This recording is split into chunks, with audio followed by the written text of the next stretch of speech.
So yes, good evening everyone and a warm welcome onto this call.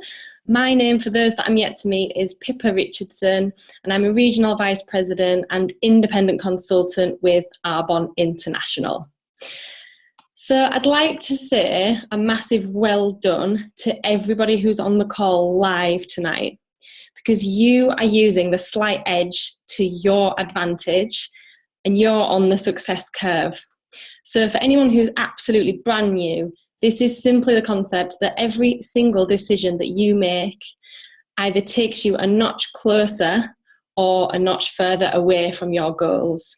So if you continue to make those success curve decisions and those slight edge decisions that don't seem to matter in the moment but do add up over time, your success is absolutely inevitable, as long as you're matching your plugging into trainings with taking action as well. So that's also an important part of being on the success curve in Arbonne.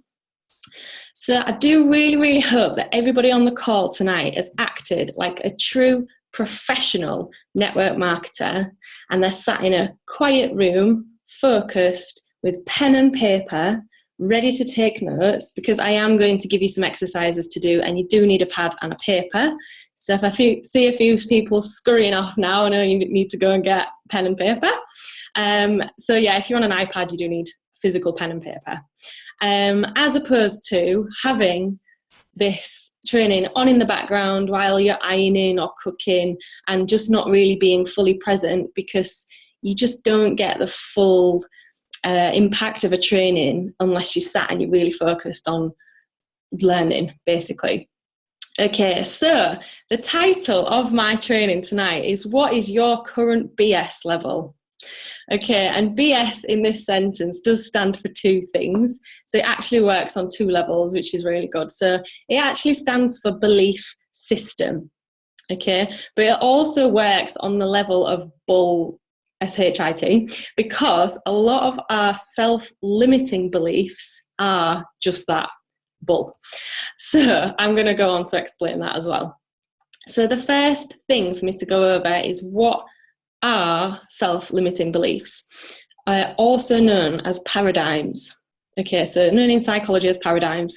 And a paradigm is just a story that you're telling yourself that's not a fact. So I have green eyes, I have a fringe, and I have brown hair. Those are all facts, and they can't be disputed. But statements like, I'm no good at maths, I'm too overweight, I'm too young, I'm too busy, etc., those are all stories that we tell ourselves that aren't true facts. Okay, so it's just a story. So whatever your limiting beliefs are, let's say I'm too young or I'm too old, it's not really your age that's holding you back. That's not a real thing. It's the story about your age that you're telling yourself. That's the only thing that's holding you back. So as long as you give power to that belief, it has power over you. But as soon as you release that and let that go, it doesn't exist anymore and nothing's actually holding you back. So one thing that I took from Area Manager Retreat the other weekend was an exercise that really just stuck with me. And we were asked to visualize our self-limiting beliefs, write them down, whatever we wanted to do. And then we were asked to hold them in front of us. And she said, I want you to look at what you've got in your hands, and I really want you to visualize what those things that are holding you back look like. And she said, does anybody want to call out what they see in front of them? And some very visual people said things like, oh, it's a red ball and it's on fire and it's got horns and like whatever. And she said, there's nothing there.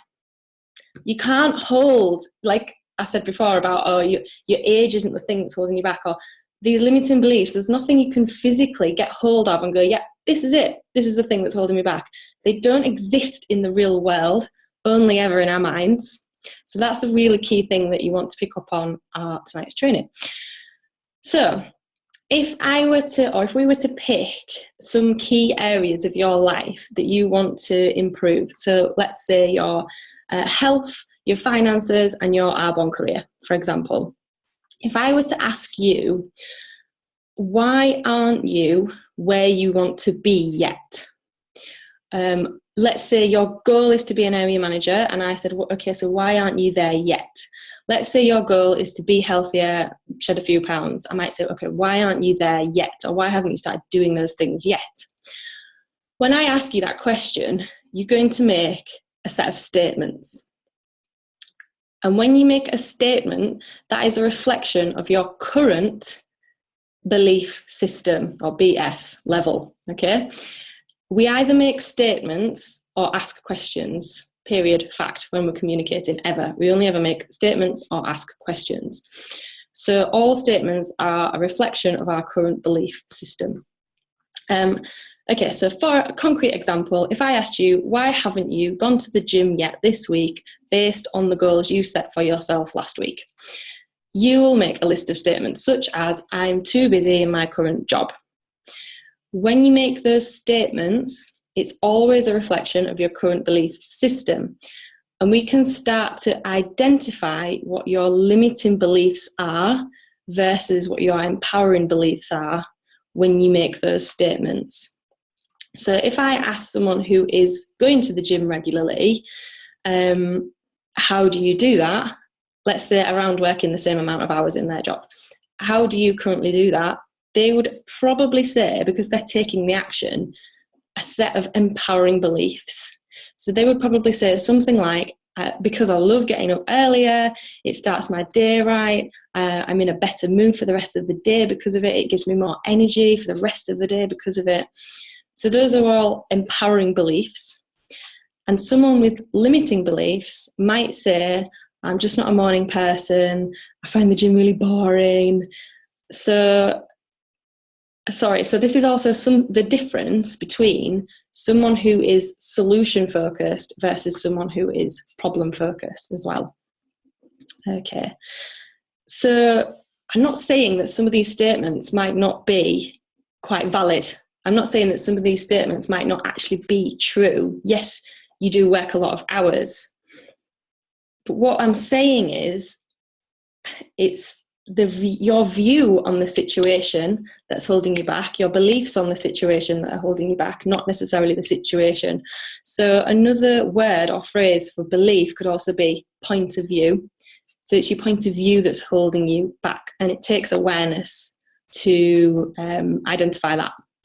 Okay, so in dispelling these limiting beliefs, the first step that we need to take to freeing ourselves of this self-sabotaging self-talk is to actually identify and acknowledge specifically what your limiting beliefs are. So now, on a piece of paper, which I know you've all got because I prepared you, on a separate piece of paper to what you're currently writing your notes on, you can rip out a bit or whatever you need to do. I want you to start writing down any and all limiting beliefs that you currently have. So if I were to ask you, why are you not where you want to be yet? What are the reasons, justifications, and statements that you would then come out with? There's some action that you're not taking right now that needs to change to move forward. Otherwise, you'd already be where you want to be. And behind those actions that you're not taking, I can almost guarantee the root cause of that is the set of self-limiting beliefs based on your BS level. So things such as, I'm too busy, I don't have enough money, I'm not confident enough, that was a favourite of mine, too young looking to be taken seriously, I actually thought that at one point as well, I'm too overweight, I'm not pretty or glamorous enough, I'm just not like that, and whatever it is. So I'm just going to give you a minute to do that.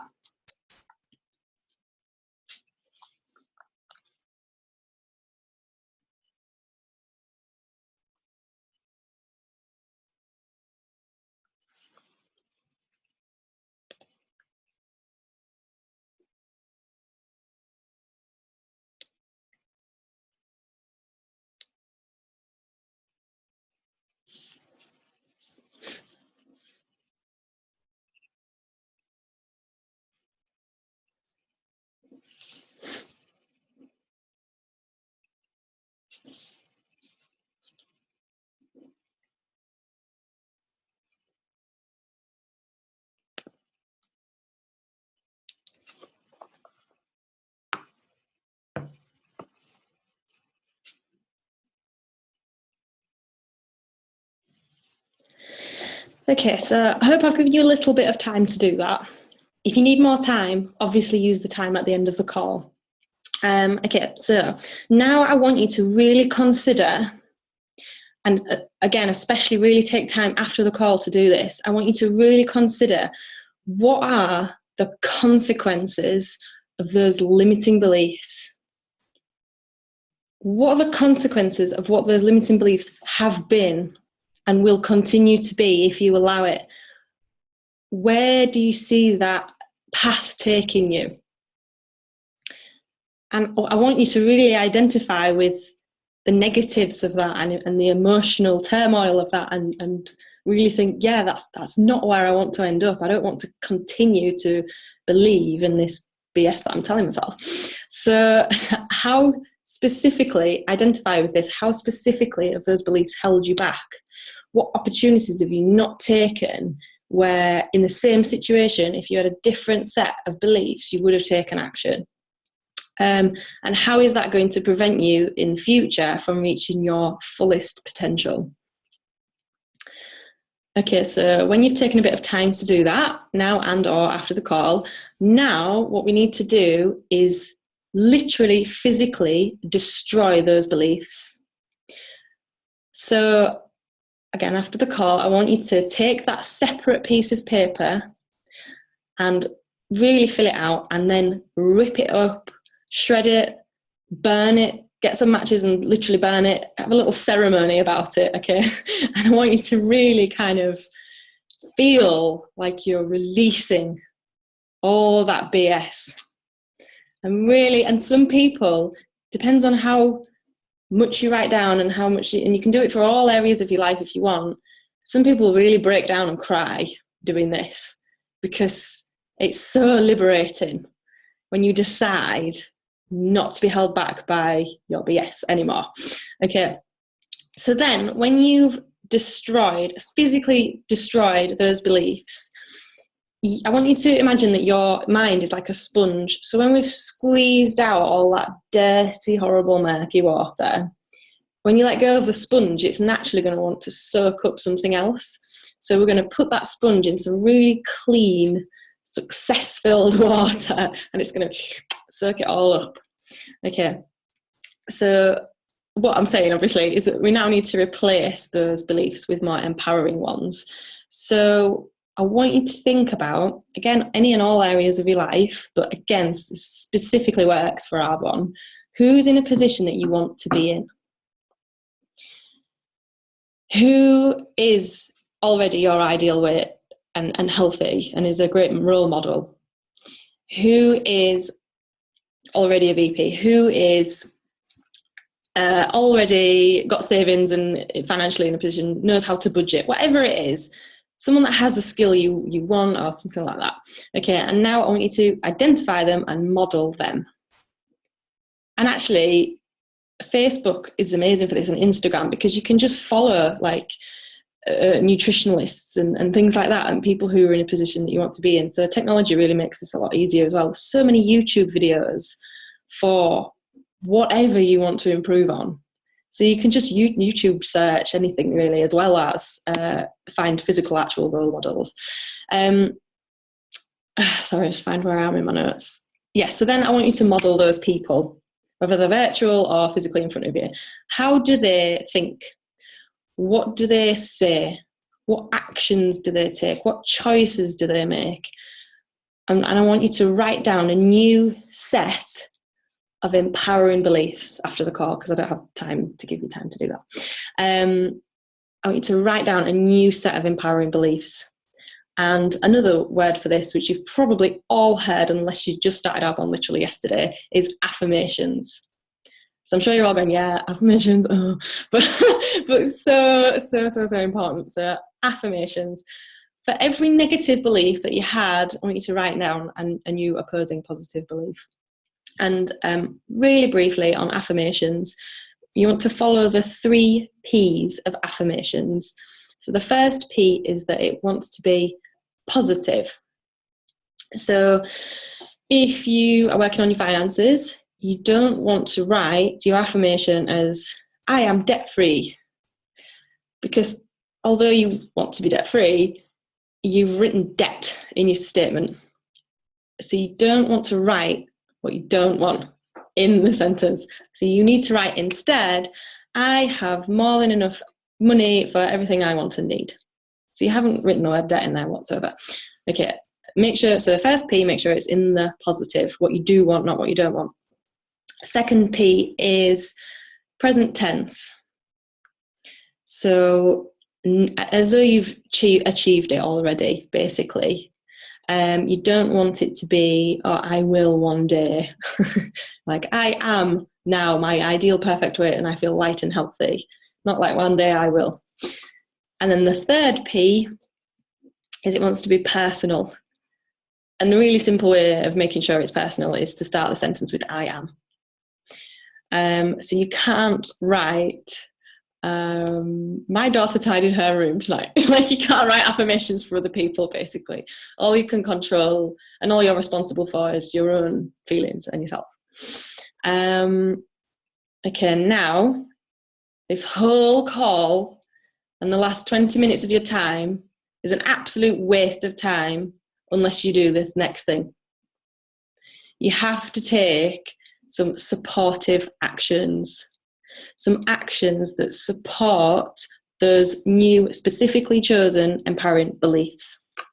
So go and book the personal trainer, go and buy healthy food from the supermarket, hide all the unhealthy food, put it in a box, in a cupboard, burn it. Arrange a conversation or a coaching call with your sponsor or your VP. They would love to hear from you. Look at your ingoings and your outgoings, figure out a budget plan if it's finances, whatever it is for you. Okay, so let's check the time. So yes, I have made this call 20 minutes long instead of 30 minutes long because things like this require action. It's no good if you listen to the call and then go, that was a lovely call, close the laptop, pour yourself a glass of wine, go to bed, whatever you're going to do. You have to reflect on the call and take action. So the next 10 minutes that you would have been sat listening to me anyway, you're going to make 3 lists. The first list is your list of limiting beliefs. The second list is a list of new empowering beliefs to replace them. And then your third list is the actions that you now choose to take, your supportive actions to support your new empowering beliefs. Okay, so a fantastic book for all of this is actually called The Turning Point by Dr. Rohan. I can find that actually and then post it on the Dean Nation page. And also the basis for my entire training was 2 really short videos by Dr. Rowe, which I will also post on the Dean Nation page so that you can just rewatch those if you ever need a mindset check. So I hope you enjoyed the call. If you got any specific light bulb moments, I would love an inbox on Facebook from you because I love to hear how I've helped. And yeah, I hope you enjoy taking the time to write those 3 lists. Thank you for plugging in tonight. Goodbye.